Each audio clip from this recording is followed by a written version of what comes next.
पृथ्वी पर अंधकार छा गया था। पाप का जहर हर दिशा में फैल चुका था।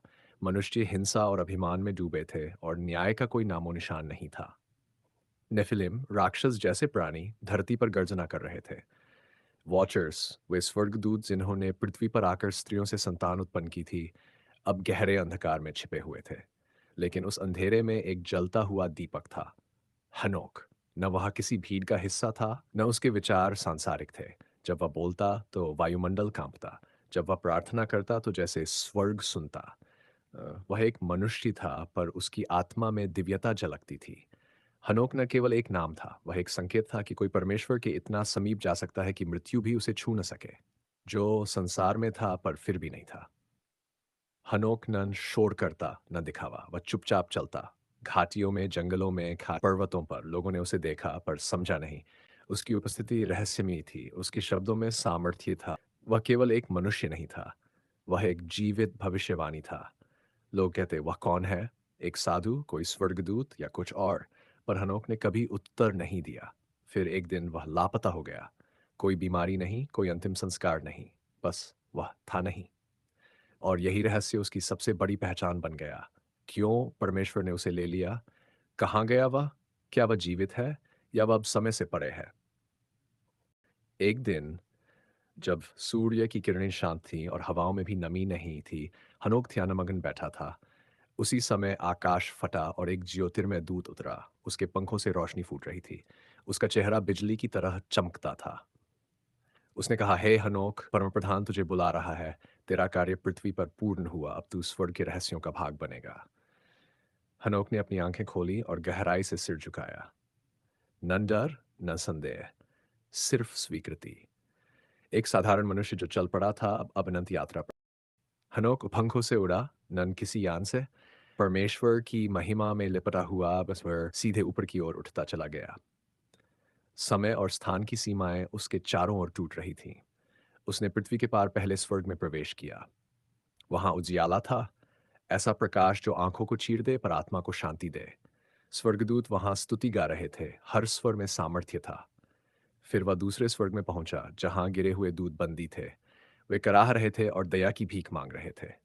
तीसरा, चौथा, पांचवां, हर स्वर्गीय मंडल में हनोक आगे बढ़ता गया।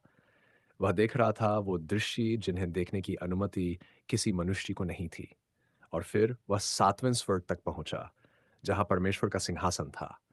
यह वह स्थान था जहां समय खुद रुक जाता है, जहां न्याय मूर्त रूप में विराजमान होता है।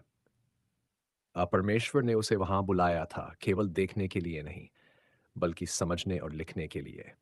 हनोक को वह सब दिखाया गया जो अतीत में घटा, वर्तमान में छिपा है और भविष्य में होने वाला है। उसने स्वर्ग के ग्रंथों को देखा, स्वर्गदूतों के कर्तव्य, पृथ्वी की आत्माओं का लेखा जोखा और आने वाले न्याय का दस्तावेज। वह जान गया कि कैसे मनुष्यों का भाग्य एक अदृश्य व्यवस्था के अधीन चलता है। हनोक को राजों का लेखक ऐड कहा गया। उसने उन बातों को लिपिबद्ध किया जिन्हें बाद में हनोक की पुस्तक कहा गया। वह जान गया महाप्रलय क्यों आएगा। वह जान गया मसीहा क्यों आएगा। वह जान गया कि अंधकार चाहे जितना भी गहरा हो, परंतु अंत में उजियाला ही विजय पाता है।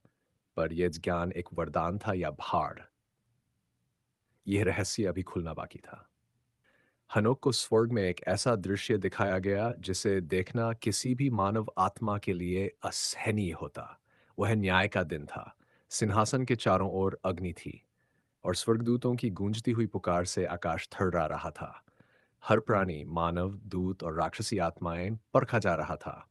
स्वर्गदूत जो पाप में गिर पड़े थे, वे रोते गिड़गिड़ाते रहे, फिर न्याय टलता नहीं था।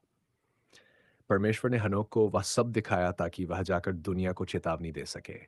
उसने देखा कैसे मनुष्य पृथ्वी को नष्ट करेंगे, कैसे उनके अंधकार को उजियाला और झूठ को सत्य कहेंगे। लेकिन उसने ये भी देखा कि एक दिन न्याय अवश्य आएगा। हनोक को सौंपा गया था दायित्व, सत्य को बता देना, चाहे कोई माने या न माने। हनोक वापस पृथ्वी पर नहीं लौटा, पर उसकी आत्मा हर युग में गूंजती रही। उसकी पुस्तकें लुप्त हो गई, फिर पुनः खोजी गई। कुछ ने उसे पवित्र माना, कुछ ने रहस्यमय। पर एक बात सभी ने मानी कि हनोक अलग था।